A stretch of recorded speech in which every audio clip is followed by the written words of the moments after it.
गौतम बुद्ध का जन्म 563 ईसा पूर्व में हुआ था और उनकी मृत्यु 483 ईसा पूर्व में हुई।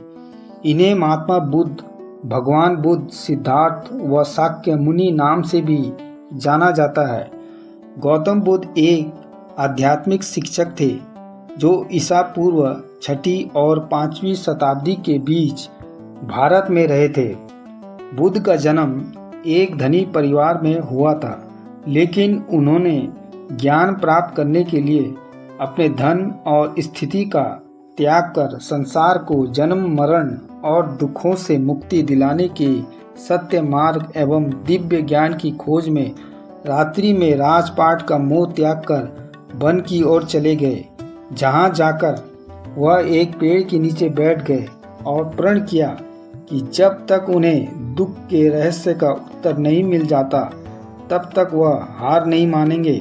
वर्षों के कठोर ध्यान और अध्ययन के बाद आखिरकार उन्होंने ज्ञान प्राप्त कर ही लिया और वे सिद्धार्थ गौतम से भगवान बुद्ध बन गए।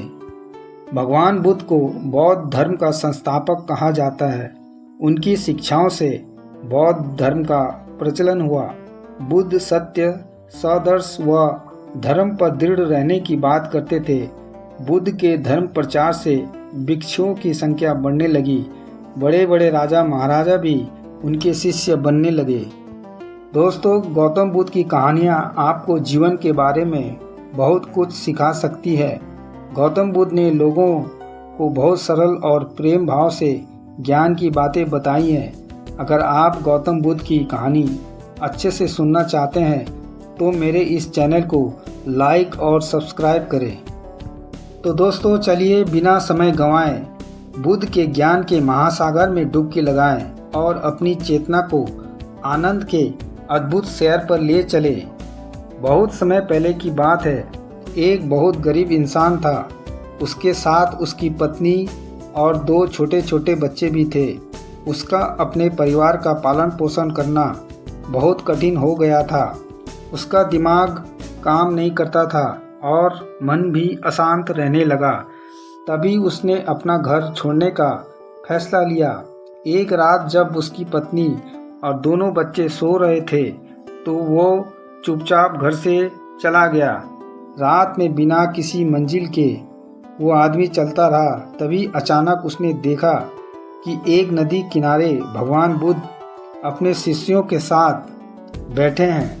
उसी वक्त उसने निर्णय लिया कि वह अब सन्यासी हो जाएगा और भगवान बुद्ध का शिष्य बनकर यहीं रहेगा।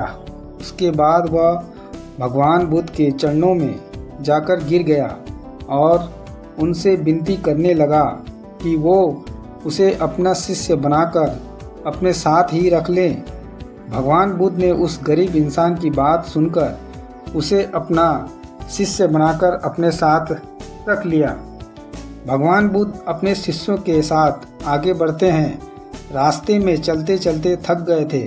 सब रुक गए और एक पेड़ के नीचे विश्राम करने लगे।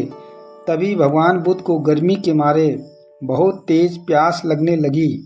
उन्होंने अपने नए शिष्य से कहा, यहाँ पास में ही एक सरोवर है, तुम जाकर वहाँ से पानी ले आओ। भगवान बुद्ध का आदेश मानकर वह सरोवर से पानी लेने चला गया।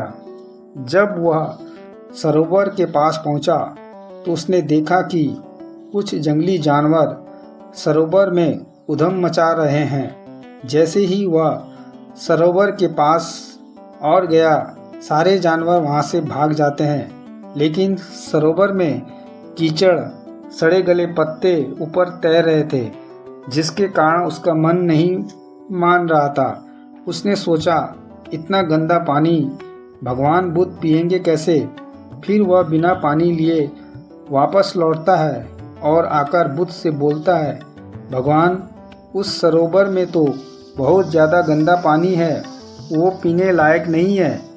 अपने शिष्य की बात सुनकर भगवान बुद्ध थोड़ी देर चुप होकर बोले, जाओ उसी सरोवर से जाकर पानी लेकर आओ।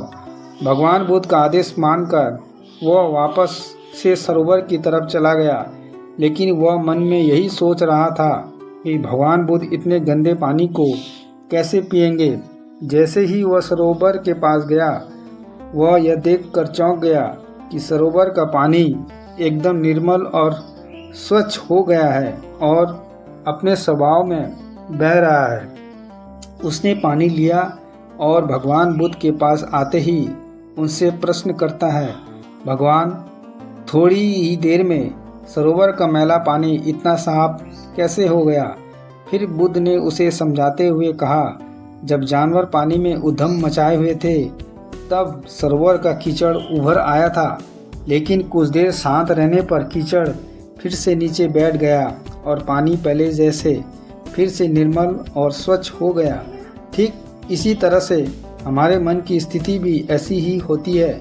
जीवन की कठिनाइयों और भाग दौड़ हमारे मन में उथल पुथल पैदा कर देती है, जिसके कारण हम बिना सोचे समझे गलत निर्णय ले लेते हैं। लेकिन कोई भी निर्णय लेने से पहले अगर हम अपनी चिंता को शांत रखें और धैर्यपूर्वक बैठकर सोचें, तो हमारे मन की वो उथल पुथल भी पानी की कीचड़ की तरह नीचे बैठ जाती है और तब हम जो भी निर्णय लेते हैं वो हमेशा सही होता है। इसलिए बुरे समय में इंसान को अपना धीरज नहीं खोना चाहिए।